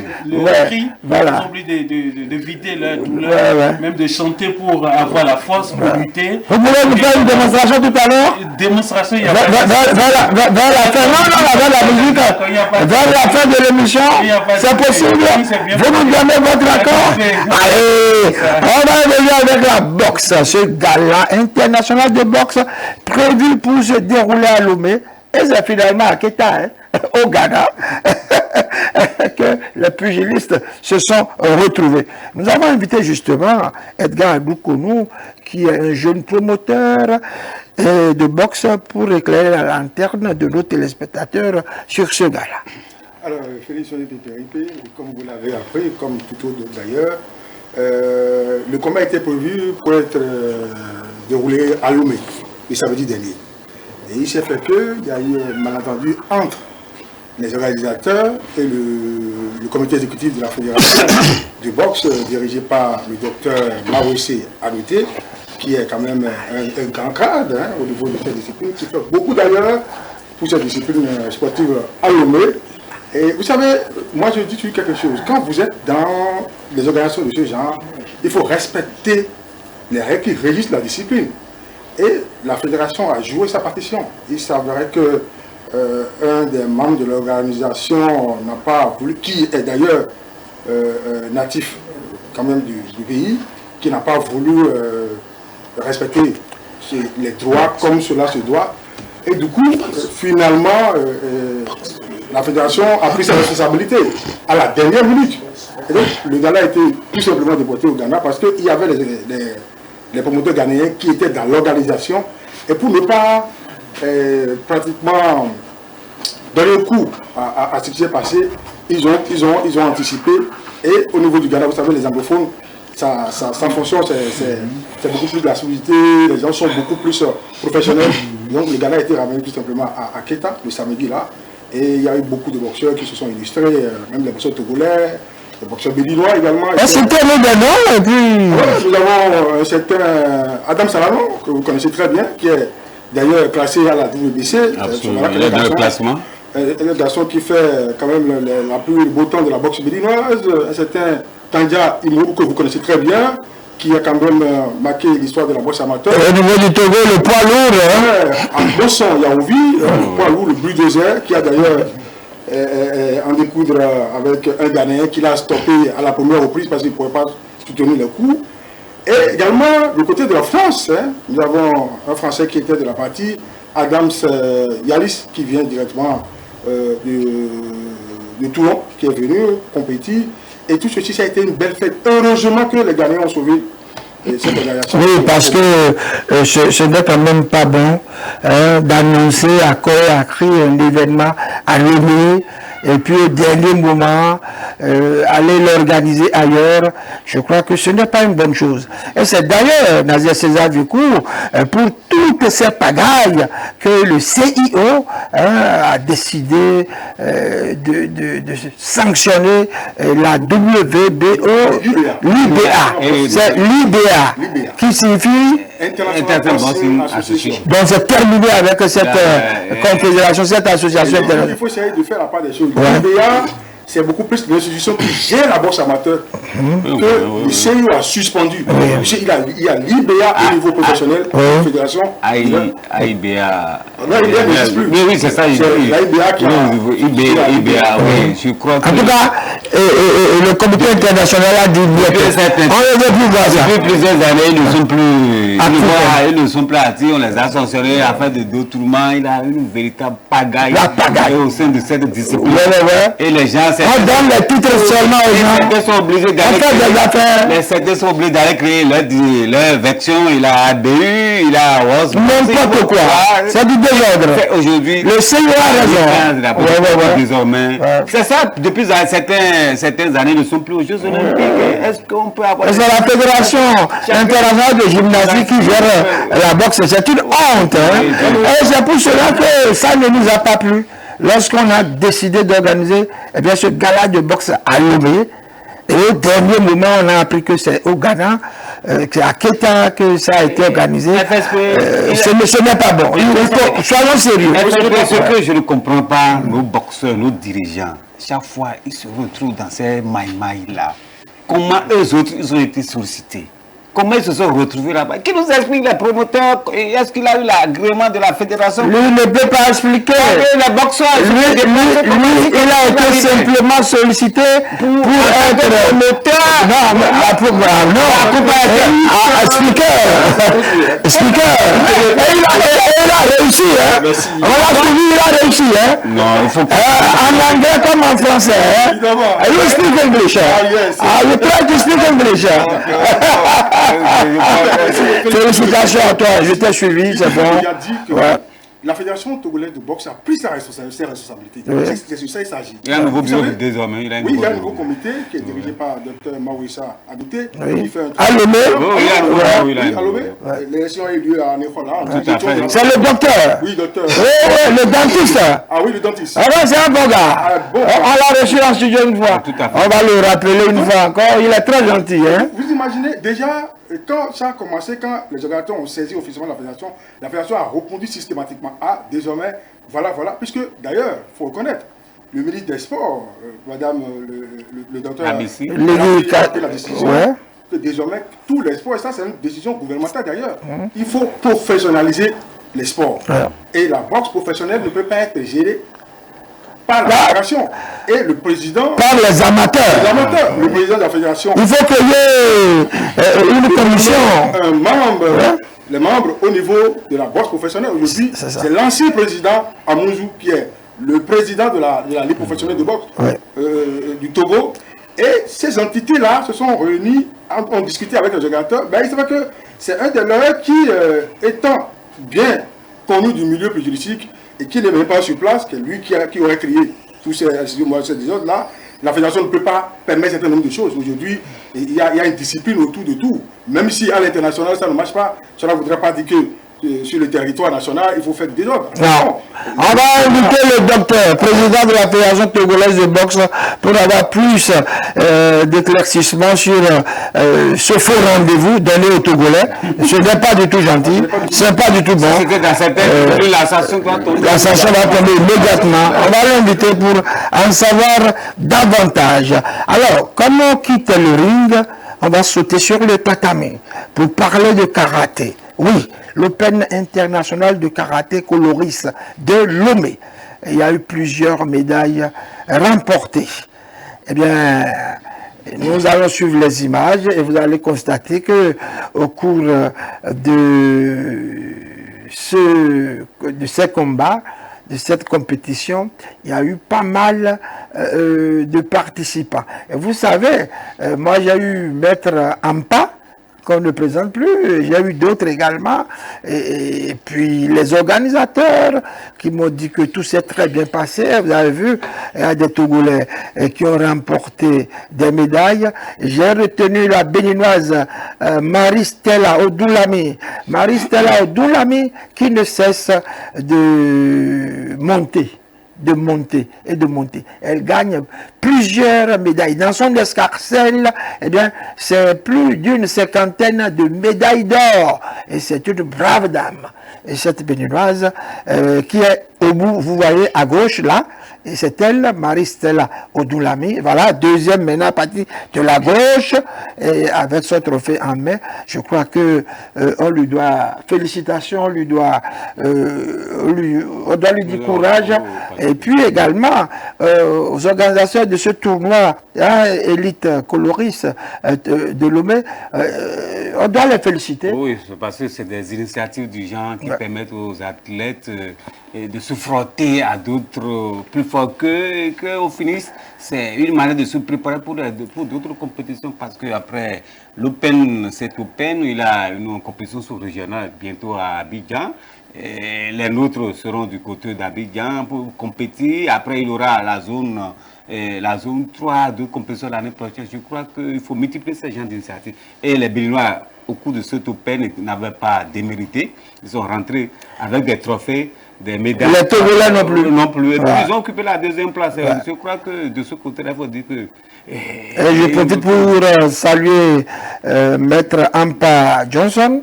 Je salue également le président de la Fédération togolaise de karaté qui s'apprête à aller en assemblée générale élective.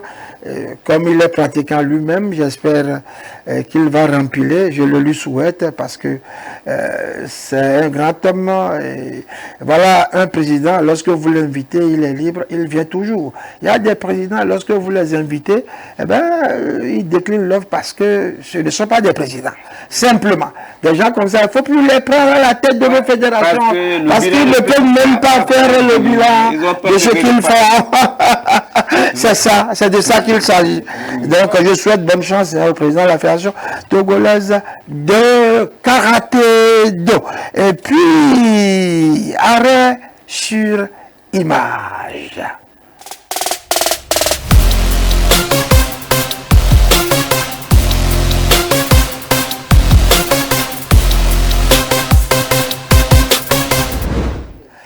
Jean-Marc Jimmy Adjovi Boko, vous avez déjà entendu ce nom, un grand footballeur, après plusieurs saisons en deuxième division française.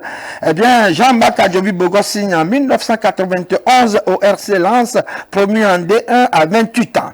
Il dispute son premier match dans l'élite le 20 juin 1991 pour la réception du FC Metz. Il s'impose au sein de la défense lensoise qui devient un solide club de première division. Il y évolue jusqu'en 1997, disputant 195 matchs de première division et 8 matchs de Coupe UEFA. Il est par ailleurs capitaine de l'équipe du Bénin. Alors, lors de son dernier match avec le RC Lens, ses coéquipiers le laissent tirer un penalty afin qu'il puisse marquer son premier but en Division 1. Il se lance et manque sa tentative, parce qu'il ne marque pas de but, mais c'est un défenseur. Jimmy Adjovi Boko est diplômé de l'école supérieure de commerce de Lille, promotion 1999, avec d'autres footballeurs comme Patrick Vieira et Bernard Lama. Jimmy Adjovi Boko est à la tête du projet Diamba. Ils ont créé au Sénégal un institut de formation au métier du football à l'intention des jeunes âgés de 13 à 18 ans. Il s'agit d'offrir les meilleures chances aux jeunes sportifs africains en utilisant le football comme un outil de développement social, économique et culturel, tout en veillant à garantir à ces jeunes une insertion professionnelle sécurisée. Il comporte actuellement des filières de cursus classiques et également des classes d'alphabétisation prolongées par une classe multimédia où les plus grands sont initiés au métier de l'audiovisuel et d'Internet. Une section féminine sera ouverte en 2010. Mais ce projet dépasse aujourd'hui le cadre de l'Institut créé à Saly, au Sénégal, où j'étais. Jemmy Adjovi Boko est membre depuis août 2017 du Conseil présidentiel pour l'Afrique CPA du président de la République française Emmanuel Macron. Depuis quelques années, le chef de l'État béninois, Patrice Talon, le sollicite. Il le nomme conseiller spécial du ministre béninois des Sports. Je crois que Jimmy Adjovi Boko mérite respect absolu pour ce qu'il est, pour ce qu'il fait et pour tout ce qu'il a donné au football africain, au football béninois. Vraiment, chapeau, Jean-Marc Adjovi Boko. Allez, nous allons poursuivre avec, si vous le permettez, mesdames et messieurs, le tour de nos correspondants. Le tour de nos correspondants.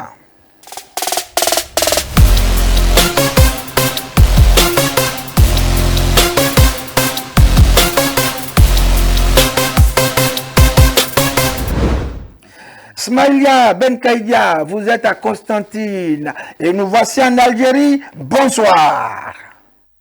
Bonsoir FSP. Comme d'habitude, je vous salue de l'Algérie, plus exactement de Constantine, pour revenir sur un sujet qui fait l'actualité. Ce sont les nominations de la CAF pour les meilleurs joueurs de l'année. Il est vrai que comme tout choix, il est toujours contestable et il fait couler beaucoup d'encre. Mais en Algérie, on garde quand même les pieds sur terre. C'est vrai que l'équipe nationale algérienne n'a pas été très bonne en Coupe d'Afrique des Nations et que les meilleurs joueurs de cette édition ivoirienne semblent avoir été choisis. Cependant, le fait que Amin Gouiri, l'avant-centre algérien, qui n'a joué que quelques matchs, mais c'est vrai, il est efficace, a été choisi parmi les meilleurs joueurs. Bon, on va dire que les Algériens ont fait quand même un peu l'amour.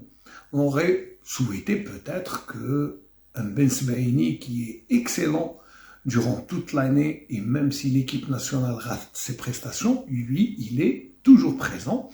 Et comme défenseur axial, c'est l'un des meilleurs en Afrique, et il mériterait une petite récompense, comme indique le Howard, qui est une récompense. Il y a aussi peut-être le jeune Amoura, qui est excellent et qui aura été décisif en certains cas, qui aurait mérité une petite attention. Mais les gens de la CAF ont choisi également Bombot Oussama, le gardien de but de l'USM Alger, qui a remporté la Coupe de la Confédération africaine l'année passée, mais sans être cité, sans être récompensé.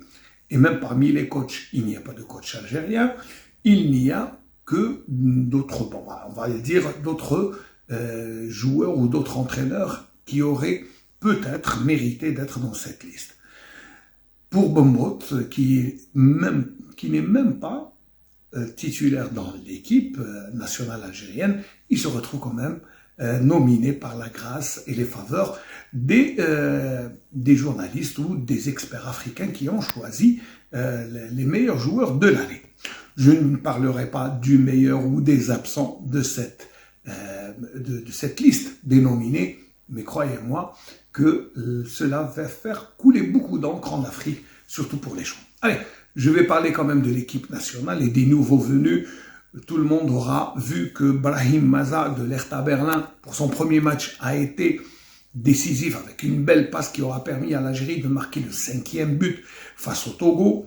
Mofersi qui vient du Québec au Columbus. Pourtant, en 2019, quand il n'avait à peine que 20 ans, il était juste là dans un petit club qui est maintenant Ligue 2 et qui aurait pu déjà avoir quelques années en équipe nationale. On parle aussi de Mitchell Weiser, le nouveau joueur de l'équipe nationale qui a reçu sa convocation et qui devrait être là pour le mois de novembre, pour le prochain stage de l'équipe nationale. Il joue au Werder de Brême, c'est-à-dire que l'équipe nationale algérienne est en train de lorgner du côté de l'Allemagne pour les nouveaux joueurs. Il y aura bien sûr Amir Sayoud, mais je vous rappelle que pour ce stage, il y aura 26 joueurs, dont quelques nouveaux. Et pour jouer face à la Guinée équatoriale le 14 mars, match important pour la Guinée, 14 novembre, pardon, match très important pour la Guinée équatoriale qui a besoin d'une victoire ou d'un point pour assurer sa qualification, alors que l'Algérie étant déjà qualifiée, et le match contre le Libéria le 17 au lieu du 19 novembre. Et le choix du stade a été changé puisque ça sera le nouveau stade Hussein Eid de Tizi Ouzou qui accueillera ce dernier match des qualifications pour la prochaine Coupe de la CAF. Je crois que j'étais un peu trop long à FSP. Allez, bonsoir. Allez, on va s'arrêter maintenant au Cameroun où on retrouve Tessa Bax, l'Amazone, notre consoeur pour le condensé de l'actualité sportive au Cameroun. Bonsoir Tessa Bax. FSP, bonsoir à l'équipe One TV Échauffement vous dit bienvenue. Vous savez, l'actualité sportive au Cameroun, ça va dans toutes les directions. Et aujourd'hui, on va vous rappeler que la domination, les rebonds offensifs et défensifs étaient véritablement agressifs. Même les passes adverses, c'était incroyable. Oui, il faut le dire, la victoire a été arrachée aux Lions du basket durant le Women Basket League Africa qui se déroule du côté de Japoma à Douala. Et il faudrait dire que c'était une rencontre qui a été vraiment à la portée des Camerounaises en première partie, mais il faut rappeler qu'avec le changement, les stratégies qui ont été ajustées, la CNSS, l'équipe congolaise, a pu remettre les choses en ordre et on va voir que c'est avec un 61-55 que les Camerounaises vont devoir laisser tomber les choses. On va dire que la compétition se poursuit et que du côté du stade de Japoma, le gouvernement a mis sur pied des bus pour pouvoir accompagner les populations à regarder cette compétition. Vous le savez, quand vous vous retrouvez du côté du Cameroun, on se dit qu'il va falloir donner le meilleur de nous-mêmes pour que les choses se passent super bien. On va continuer avec le tournoi de tennis. Academy a décidé de mettre les choses en avant. Vous savez, le tennis aujourd'hui, c'est un peu comme un bon souvenir qu'on se relate. On pense à Yannick Noah et tout. Mais on a rencontré monsieur Joseph Oyebon qui nous a dit que ce tournoi qui avait été mis sur pied par son académie avait une grosse participation des jeunes. Il parle de 13 à 14 ans qui sont véritablement venus voir comment ça se passe et voir si demain ils ne seraient pas les futurs champions. Et il faut rappeler que la compétition est toujours en cours et que les jeunes de 17 à 18 ans ont participer effectivement et on va dire que les J30 ne vont pas demeurer parce qu'on espère qu'avec cette jeune catégorie qui vient, on aura la possibilité de dire que le bilan a été positif. Donc on va dire que l'ITF qui s'est déroulé au OTA Cameroun a eu lieu et que OTA USA 2024 a été un succès et que on prépare les autres éditions en se disant que les jeunes ont effectivement compris qu'ils ont un rôle à jouer dans ce sport qu'est le tennis. Je vais continuer tout de suite en vous disant que la toute première réunion préparatoire de l'événement filière Banane Plantain a eu lieu. Oui, l'événement de monsieur Obama s'est tenu dans la salle de conférence du ministère des Sports, oui, à Yaoundé, en présence de Mouele Kombi, le ministre lui-même, preuve que les choses sont en train de bouger et que véritablement il n'y aura pas de stop à cet événement. Vous le savez, pour cette édition, on a prévu d'avoir des Brésiliens pour jouer cette partie. Vous savez, c'est une rencontre où on donne la possibilité aux uns aux autres de pouvoir découvrir plus par rapport à cette filière, mais aussi on permet aux uns aux autres de voir ces anciennes gloires de football. Bon, je vais entrer dans le petit Congossa qui a derrière cette histoire parce que, à ce qui paraît, la dernière édition, on a eu monsieur Lucien Mitomo qui s'est retrouvé sur les réseaux sociaux, un ancien Lion, un notable, qui a précisé que la dernière compétition a été assez compliquée. Pourquoi? Parce que l'équipe nigériane qui était invitée, il y avait une somme de 30 millions qui devait leur être remise. Mais à la dernière minute, on va dire avant de lancer les activités, d'aller sur Limbe faire le match, ils n'ont pas reçu la moitié de leur paiement. C'est ce qui était peut-être écrit dans leur contrat. Et il y a eu le président de la Fédération camerounaise de football, Samuel Eto'o, qui est venu parce que l'image du pays était on va dire en danger. Et il aurait remis une somme de 15 millions de francs CFA en espérant calmer les choses. Et on va dire qu'il y a des lettres qui sont sorties où monsieur Obama portait accusation aux membres de l'entourage du président de la FECAFOOT qui aurait perçu de l'argent ou détourné de l'argent. Ça, c'est tellement compliqué. Mais on découvre après qu'il y a eu tellement de remous.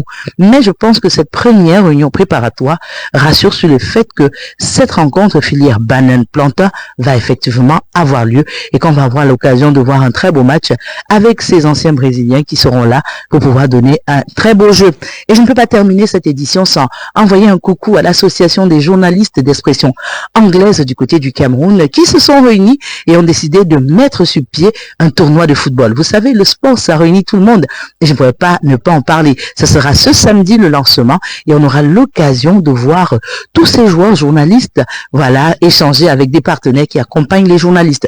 Donc, on va dire un coucou à Kamasej Douala, oui, cette association qui se bat effectivement pour pérenniser et permettre aux journalistes de retrouver un peu la sérénité. Vous le savez, la partie anglophone du Cameroun traverse des moments assez difficiles. Donc, on va dire le football, le sport reste ce qui nous unit. C'était tout pour le Cameroun pour cette édition. Je suis Tessa et j'espère que tout va bien se passer et que l'échauffement sera toujours à la une. À très bientôt.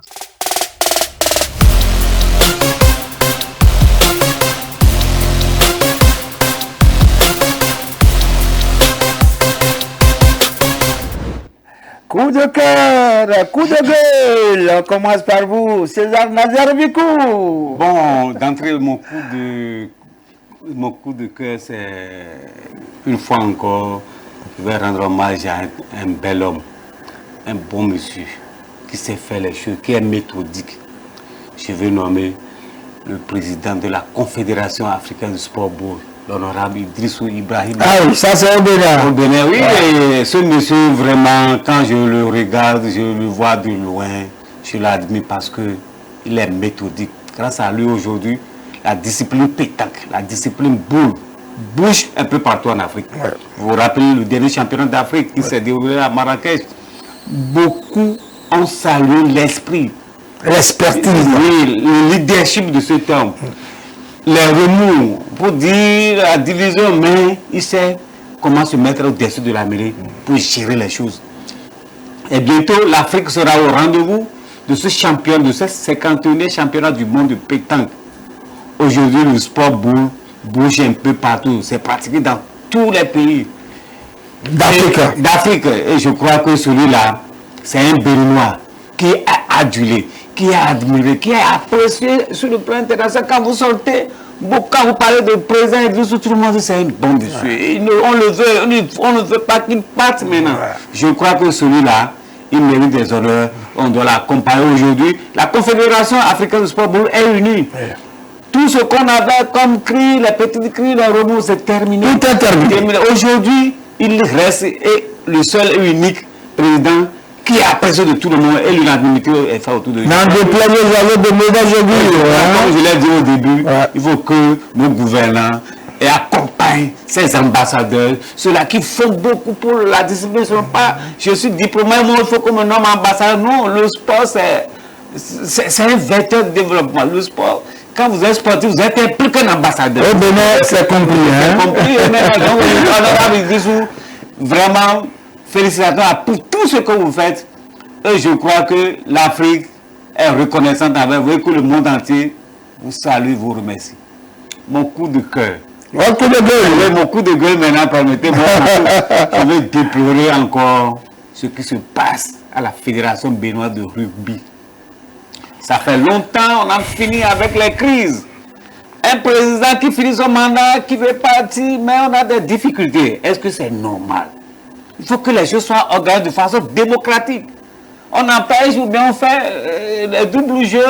On a convoqué une assemblée générale qui n'est pas allée à son terme, qui a été annulée la dernière minute parce qu'il a un clan qui soupçonne le président de... Il faut que ça arrête et que le ministre des Sports, qui a une très belle vision, soit il a interpellé, que le ministre s'implique dans ce dossier, qu'il se saisisse de ce dossier pour qu'on finisse parce qu'on ne veut plus voir les crises.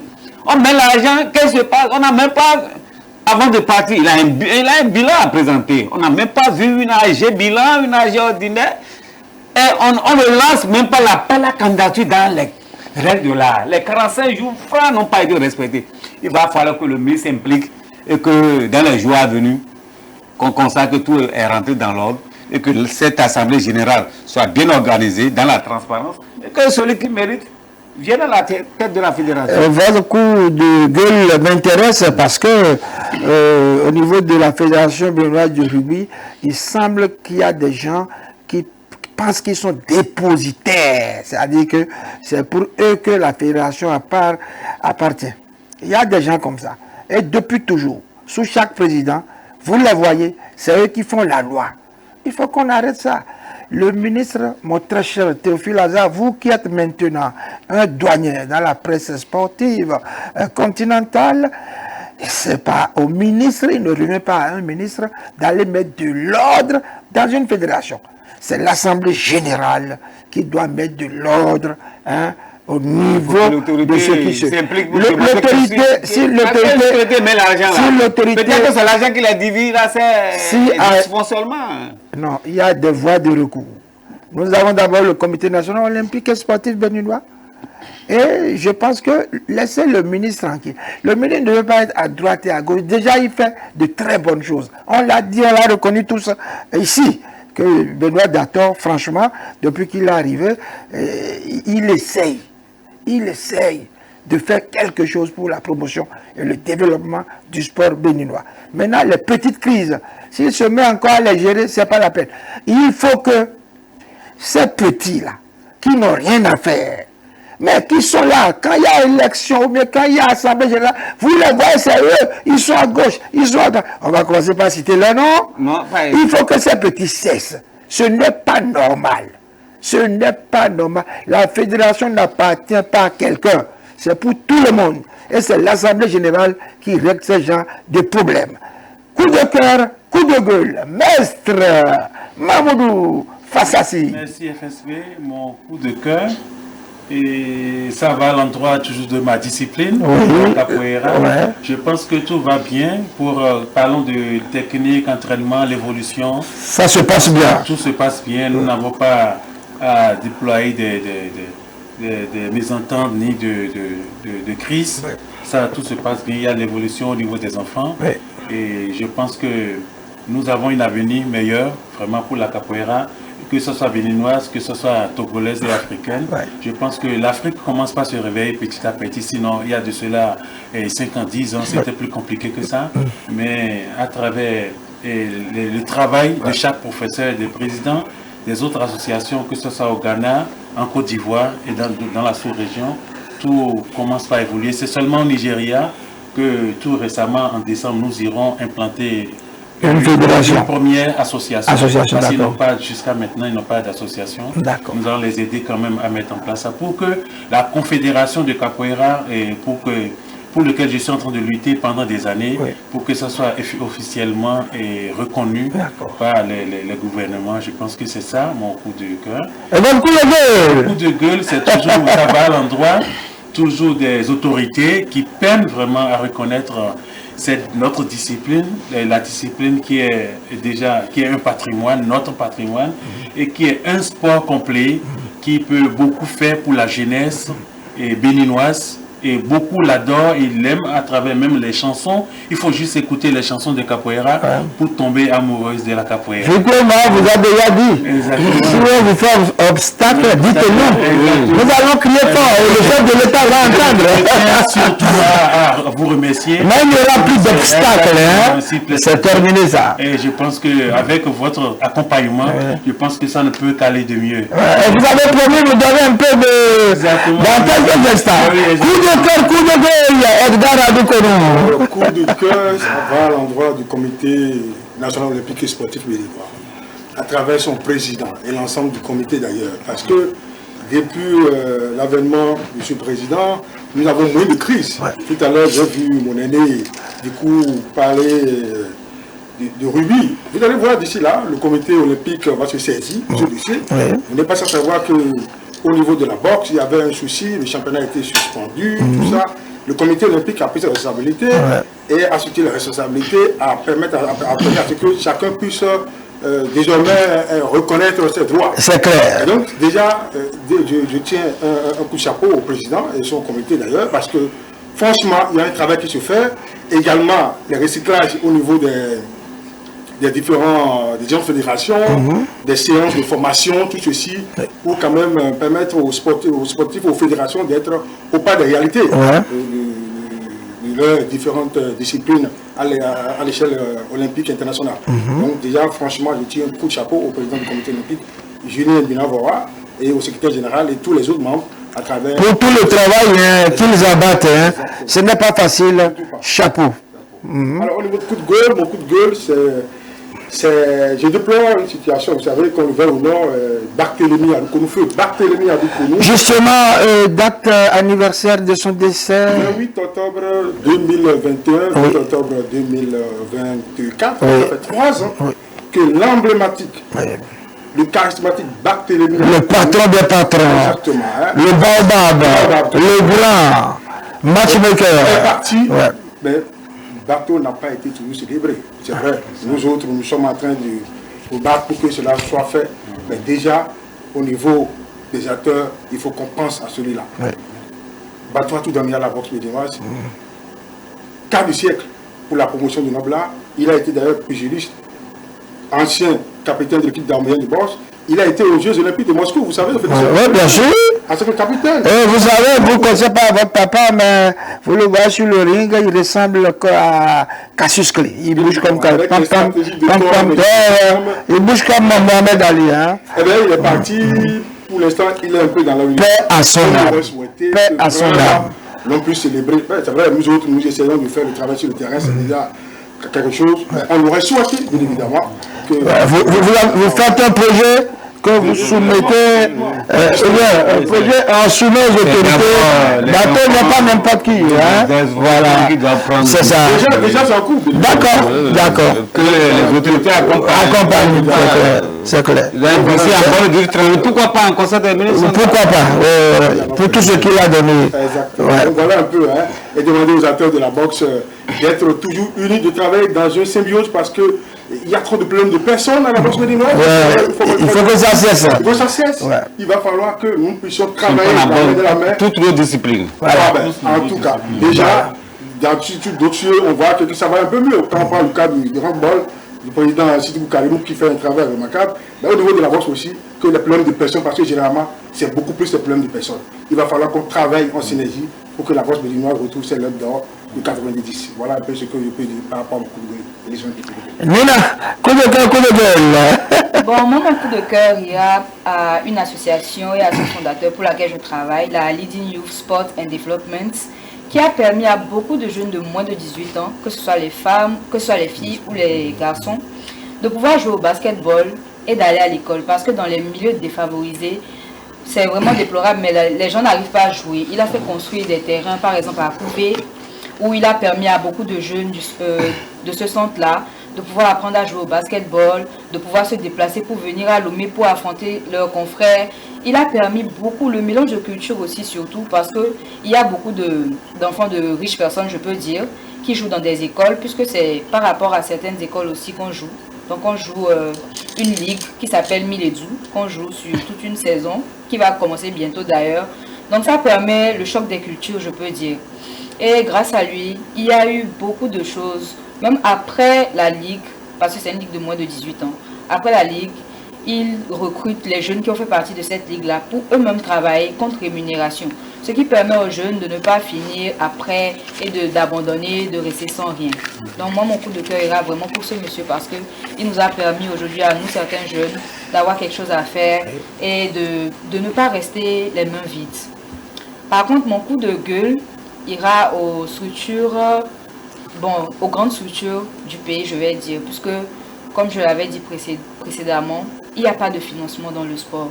Et ces structures-là devraient être en mesure de pouvoir mettre de l'argent dans le sport. C'est vrai qu'au début, ça ne sera pas facile, il n'y aura pas de rendement. Mais au fur et à mesure que l'investissement vient, les jeunes voient qu'il y a de l'investissement, ils vont se donner et ça va forcément être bon à la fin.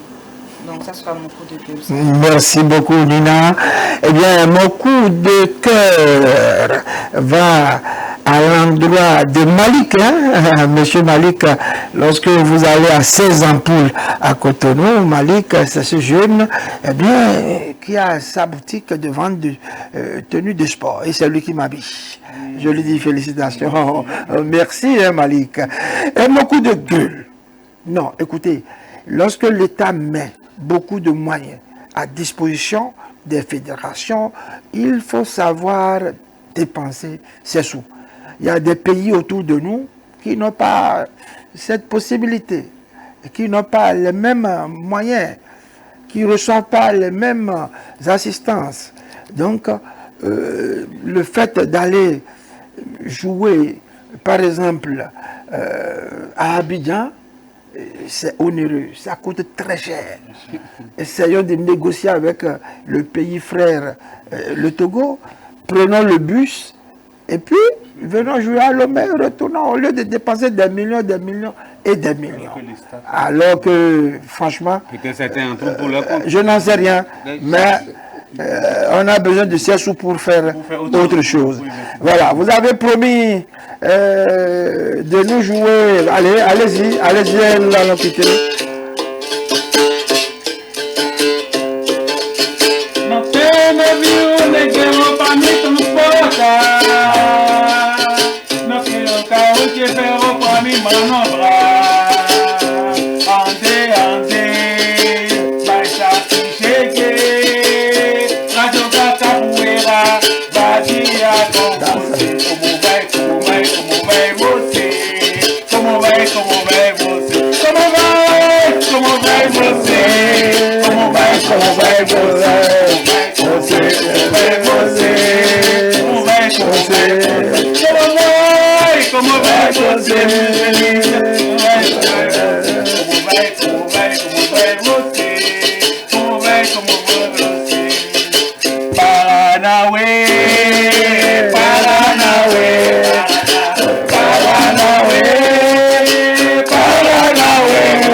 Merci beaucoup, maître. Merci à vous. Merci beaucoup.